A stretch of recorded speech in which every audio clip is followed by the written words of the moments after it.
Hello. Hello, how are you? Good. How are you? Let me turn my I'm good. camera. Oh, good. There you I go. like to see you. There you go. Oh, good to meet with you. Yeah. I Tell me your appreciate it. connection with Braden Tilly. Yeah. So I interviewed Braden. Let's see, it was the second week in when was that? Second week in was it June? Anyways, when I was out in Arizona. And so I'm doing my sabbatical work on figuring out the it factor for employability in people, in students. In particular, I want to bring stuff back to BYU Idaho to help them get ready for work and life a little bit better. So, Awesome. yeah, Great project you're working on. That'd be yeah, huge. it's becoming a beast for sure. Um, Now, he was telling me that you're part of the team building with church history and humanitarian. What is that? Yeah. So we own a company called High Five Live Tours. I'm Okay. the co-founder of that company and am yeah the chief builder of culture for our company. And we run church history trips around, obviously those primarily from New York to Kansas City. And Uh-huh. then we also have a large part of it is a humanitarian arm of High Five Live Tours where we've built now 6 homes in Belize. And then we do an American history trip, and we also do a Hawaii church history trip. So pioneers of the Pacific, and we do Wow. a church history tour out there as well. So, yeah, we just recently this year hired almost all of the major namers. We've got Brad Wilcox, John By the Way, Hank Smith, David Butler, Jared Halverson, Tyler Griffin, Gentry, Nashville Tribute, Kirby Hayborn, Ben Lomu, Grace Freeman, and they're all working for us next year. We're changing the format up. Instead of being one of them taking a group across, we're going to have each of them in a different location, and then we'll run the church history trips to them. And so Brad will stay in Harmony, for example, for 16 days, and we'll run 16 tours every day of the week. And they'll get Brad one day, then they'll get John one day, then they'll get Hank one day, then they'll get Tyler Griffin one day, they'll get Jared Halverson one day. So kind of changing the format of church history trips to be an all-in-one. Go get all of them. Go see all of it and get all of them. And How long is this trip? it's only 9 days long. Okay. But uh, but we'll run 2,400 participants next summer through there, and then we'll also hire 48 tour guides that will stay on the bus with them while they, get on and off and meet all these other headliners. So it's a big ask for this next year. We're biting off a lot, but we'll grow into a multi-million dollar in one year, just from this little shift alone. Okay. Obviously, each of those headliners have the ability to fill lots of tours. And so if we combine them, we believe that we can also fill all of them. So that's kind of where we're That's at. cool. Yeah. Well, after I ask you some questions, maybe I can tap into because I'm always looking for internships for my students.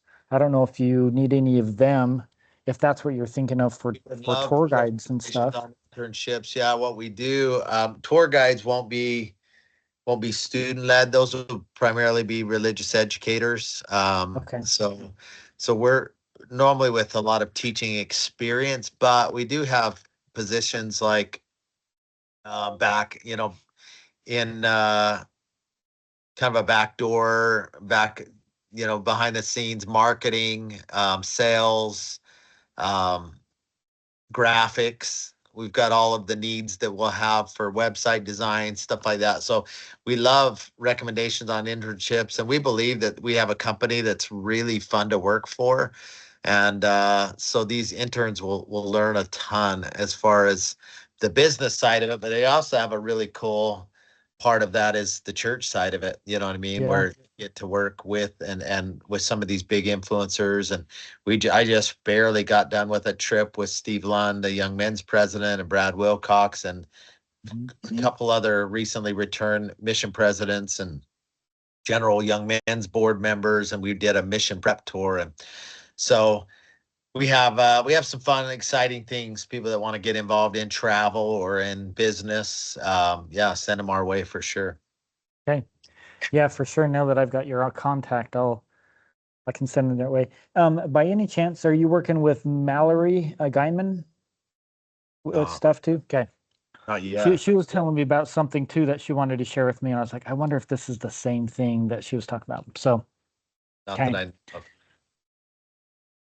Well, good. Well, if you don't mind, I've got about 10 questions, and sometimes we don't cover all of them because when you start telling me stuff, I was like, okay, he answered that one and stuff. But I usually look at the kind of the hiring process, the finding stage, like resumes and networking, the interview stage, the trial stage, like that time after they get hired and like, all right, do we really want to keep them? And then the promotional stage. And so I usually have about two questions per each. So if you Yeah, don't fire mind, away. let's jump into it. You bet. Okay. When you're thinking about now, you could think in general, but if there's anybody that you think of, like, all right, yes, those are the people I'm thinking of, like the best employees, the best coworkers, they're fun to hang out with and stuff. Those are who I want on my team. That's kind of what I'm looking for. You And bet. so keep that in mind. Okay, first question. When you think about the best people you have in your company or that you've hired, how were they first discovered and noticed? Um, Desire is a big one for me. Like they come, a lot of them have, and we've found most of ours from people coming to us. Like, Okay. do you have an opening? I'd love to work for you guys. I get probably a weekly DM where somebody's saying, "Is there any way? Do you have any openings?" And then those that are consistent with that as well. That's how they get noticed. Is it's not a one time. Hey, let me know if you ever have something come up. You know, even for example, our conversation just now with internships, I probably won't remember months from now that we had that conversation, but if your interns were to reach out every couple weeks or every couple months and hey, just following back up, you know. So I think initially we're looking for somebody who has a strong interest in being a part of the team, have seen what we've done. It's nice that if they followed us a little bit and have seen some of the company culture that we've created and know that they want to be a part of that. It's not just a I need a job. It's I want to be part of a team. I love that. Um, so do you take applications? We have, yeah. We've put Okay. out a couple times for different positions, but because of what we're building and because of the excitement around it, lately we haven't had to put that out. We've just mostly had more people saying, "Hey, I'm seeing what you're doing. I want to be a part of it. How do I get in on this?" So Okay. Um, when you get the applications, what makes someone rise to the top before even the interview stage? Is it that persistence that you're talking about? you know, I was one of the thoughts I had initially is that honestly, it really is on those kind of when they've sent an application in, it's hard to tell character, things like Mhm. that. So we hire on technical skills, but we promote on character, if that makes Okay. sense. Yeah. So we hire on technical skills, on a great looking resume, on I've done this, and this, I have these skills, these qualifications, and then those people that have risen inside of High Five Live tours are ones that it's their character and their just how trusting they are, how go-getter they are, those kind of things we can't always tell. So it really is technical, just a great resume that attracts us to get them to kind of get started. Oh, cool. Okay, when we're looking at the interview stage, are there any qualities or skills that make someone stand out during the initial hiring process beyond the resume or formal qualifications? Um, More experience than education, probably. We like to see that they've done something in the industry, something in, even if their schooling is experience related. It's not that we don't value education, because we totally do, but it would be nice if they had a marketing degree if we were hiring a marketing person, and so just those kind of, especially if they've been in some kind of a travel industry, if they're doing that side of it, or they've done, some finances if they're coming on the back end and stuff. So more experience, probably. Oh, cool. Oh, cool. Uh, what's the most common reason someone gets hired, even when there are multiple qualified candidates? Is there anything that makes them rise to the top? Um, are you talking after an interview? Probably, like Well, we've met probably, them, not just I'm mostly based on talking about, yeah, sorry. No, go ahead. It's probably when you're interviewing them and you got two candidates and they both like, yeah, you're very qualified. There's always somebody that rises above the other. What is that uh, Yeah. common reason? But we're a customer service business. It's all about the relatability, the personality, and so it's kind of a gut. Like they relate to us. We like them. We want to be around them. There's charismatic. They're easy to chat with. They're real. They're authentic. Those kind of characteristics that we see in them, that we're excited to, we get off the phone or we get off a Zoom call, and like we like them, like they were cool. So that's not the greatest word, is they're cool, but you know what by that there's some kind of a, they fit the team, they fit what we're looking for, they fit people, we want to be around them. Yeah, that's Yeah. interesting because yeah, that's kind of what I'm looking for, the it factor. And is it coolness, is it relatability? Yeah, that's what I'm trying to figure out.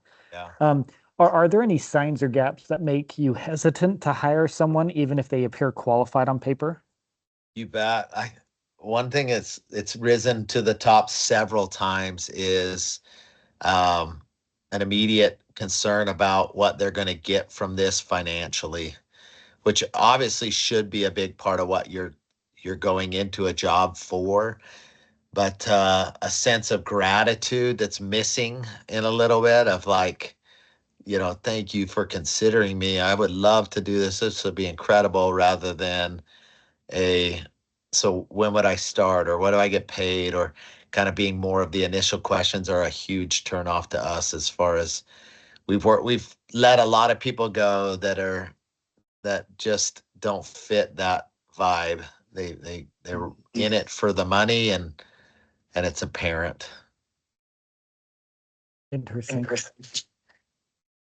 Well, when you get to the trial stage, I guess like, all right, you've hired them, you're still like, all right, did we make a right choice?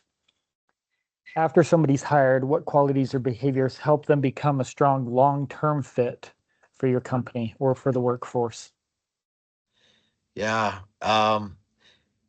We live in an age of information is so easy. Even skills are so easy now with AI and stuff, that we're then looking not just for somebody who could do a job, but somebody who has character, who has personality, who has, um, they're trustworthy, they're kind, they're reliable. And I like a problem solver. That's somebody who's seemed to stick around. I don't want somebody calling me, asking me everything they should be doing. You know what I mean? I want to find Mhm. people that are looking for ways to improve whatever sphere of influence they have. We Oh, hired, interesting.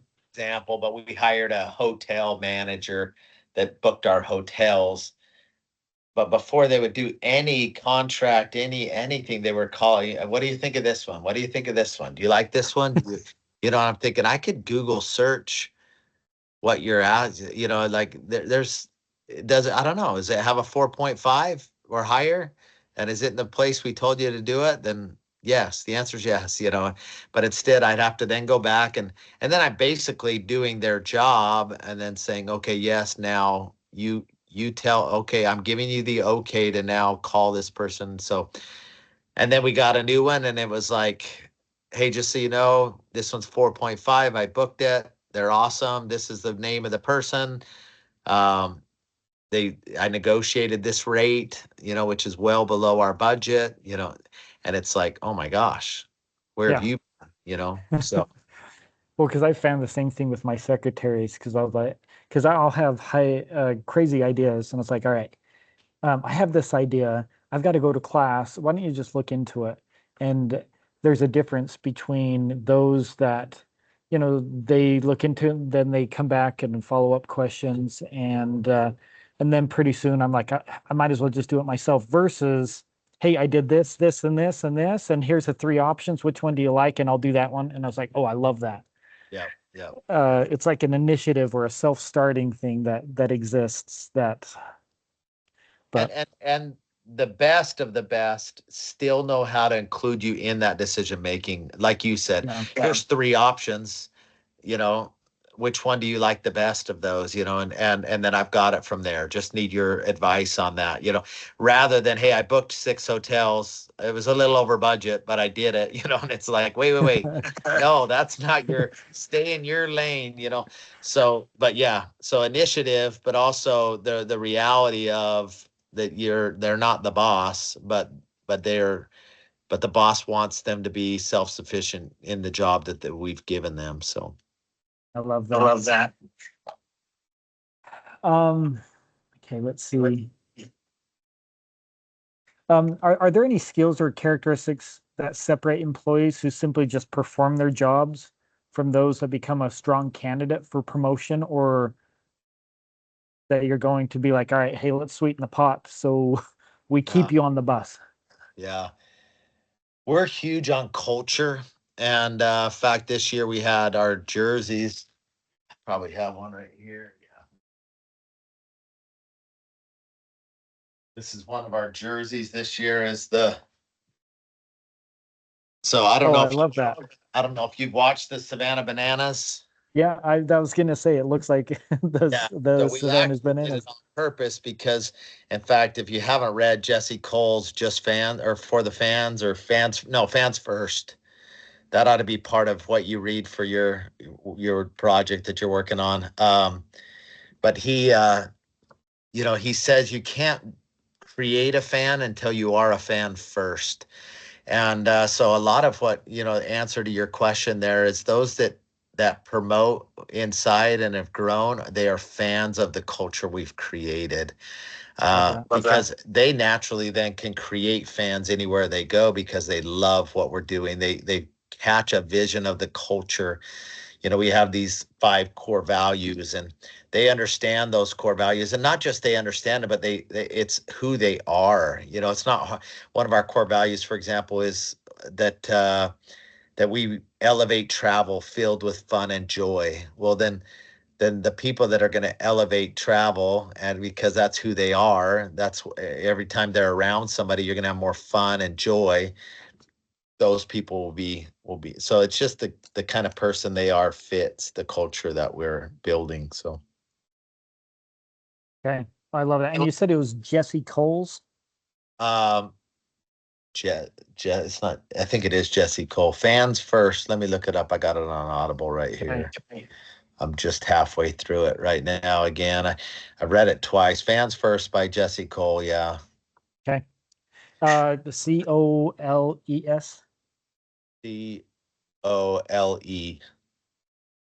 Okay, okay. I'll look that up for sure.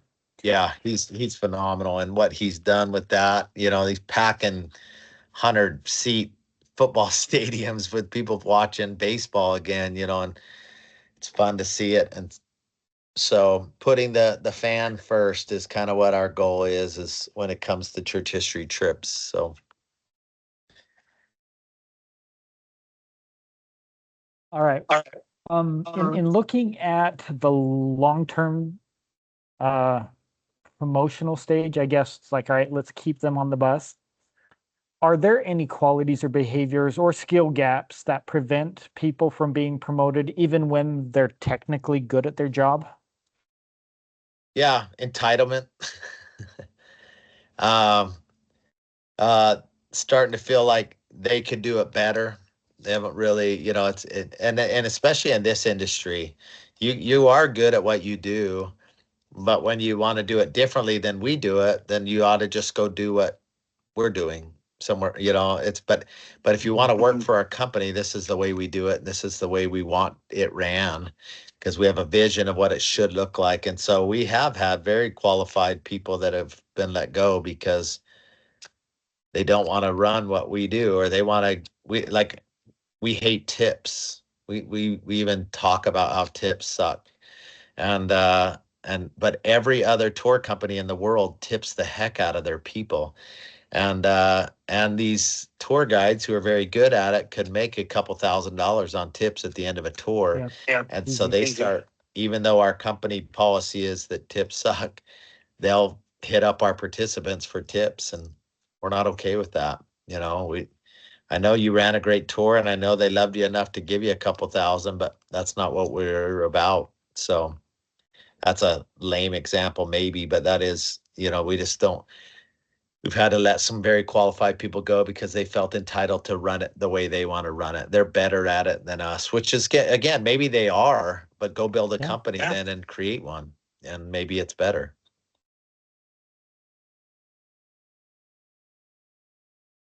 Um, when you think about the people who are most successful in your organization, what qualities, characteristics, or skills do they consistently demonstrate? Communication, reliability, and gratitude are the three that come to my mind.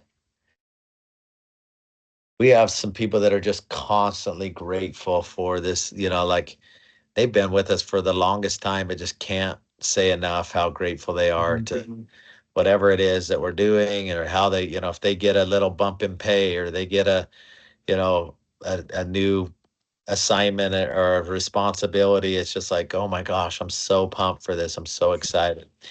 I would add to maybe one other, and that's just they bring value to wherever they go. They Uh, If we put them over a tour, they're gonna fill it. They're gonna go out and bang doors and make sure people book that tour, or they're gonna make sure that the bottom line is greater than their cost.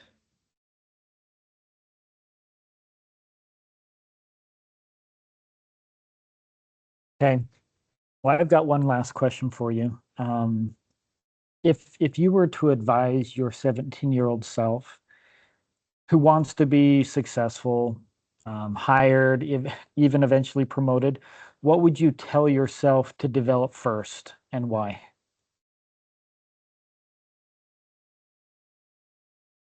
Um, I've sat with. Do you know who Steve Lund is? Uh-huh.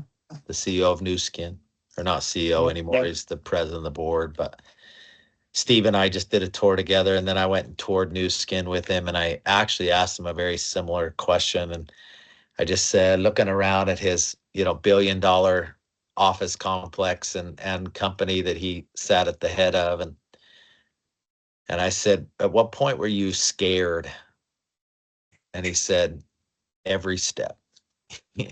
He said, but if everybody could do it, everybody would do it. But he said, we have to take risks. You got to take risk. And think you got to be wise with the risks you take. But I would tell my 17-year-old self that you don't serve anybody by playing small. Like, it's hard to grow a company or create an idea or to be something great if you're just going to do the minimum. And so go out, and whatever you do as a missionary, as an employee, disciple, do your very best at it, because that's a characteristic trait that translates into every part of your life.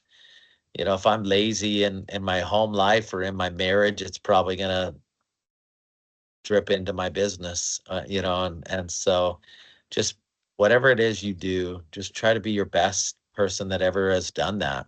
It might be washing dishes at Pizza Hut like I did at 16. Well, then be the best dishwasher at Pizza Hut's ever had.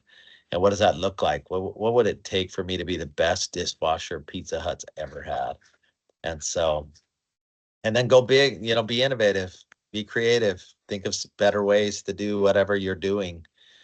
So I gave you about 10 things there, so I apologize, but these are great I questions. love it. Making me think. Um, it's interesting. I'm using the Napoleon Hill approach Uh-huh. with this strategy because I've got those set 10 questions that I kind of studied over, and it's like, all right. And do you know who Napoleon Hill is? He wrote the book Key to Success because he interviewed all of these famous people, Henry Ford, um, President Roosevelt, and stuff, and he just asked them the same questions. And then he found 7 keys to success. And I'm kind of got that same approach with this because I want to know what is it that students at BYU Idaho can do to get themselves ready. And you hit stuff spot on that other people have said, but you've said it in different ways that now I can use it to do some training. So I really appreciate you help me do this quite a No, bit. thanks for having me think through it. I'm having to make a tough decision on an employee today, actually, and that's Are just you? not what we talked about. And it's just been more of what I needed to hear and think about. Is I love them. They're a wonderful person. I don't have anything against them personally. In fact, I'm close to them personally, but uh, but they're just not what we need in that position. And so this has actually been helpful for me. Good. I, Just I to was gonna say if there's anything I can help you out with, so I'm glad this was able to help you out with. Yeah, Um, thank well, you. well, David, if there is anything you need, I hope you keep my phone number and you can reach out to me. I like to say at BYU Idaho, I hire the best students on campus, and so if you ever say, hey, I need a go-getter that can do this, this, and that, you just drop me a line and I will send them your way. That would be awesome. I run the presentation practice center on campus, and I can tell you I've got some of the best students that I'm very strict on my hiring process, and kind of because of this. And so if you ever need a student that just like I need just have a young person, just let me know. I'll send them your way. I love that so much. Okay, well, So I will keep your number and you keep mine if you need anything or if you have an intern interested in anything that we're doing. Yeah, just tell okay, them. Make sure you give your recommendation because that will help. So, okay, we'll do. Well, okay, David, thank you. Real quick before I let you go, is there anybody else I should talk to? I kind of did this to Braden yeah, that could help me further. Ultimately, I'd love to get 100 wow, interviews like this, but you don't have to let me know now. Maybe I'll just send you a text and just ask you, and you can think about it a little bit. yeah, yeah. Let me think about that. Okay. I know some people. I just want to make sure with them first that I can send that information on. Steve would be one of my favorites you could possibly ever interview, but um, I'd love that. yeah, Steve's got a worldwide. He's on and yeah, hundreds of thousands of people that have worked for him in the past. So, Okay. but yeah, let me think through that. Some fun ones for you to maybe touch base with and work with. So Okay. Well, awesome. Well, thank you for your time and have a great summer and good luck next year with the High Five Alive stuff. yeah, I thank you. do want one of your jerseys. Maybe I'll send you some money so I could get one. Yeah, they're kind of fun. Like I say, we got that one, and then we got the party animals mock up as well. So it's been fun to we've done it every year, but every year we put what so 2026. So we started in 2020. So the number on the back always is symbolic of the year, and so it's kind of fun. But Oh, but that's yeah, fun. you let me know if we have an extra. I'll send it up to you. That would be awesome. All right, Okay, David, thank you so much. You're awesome. take care.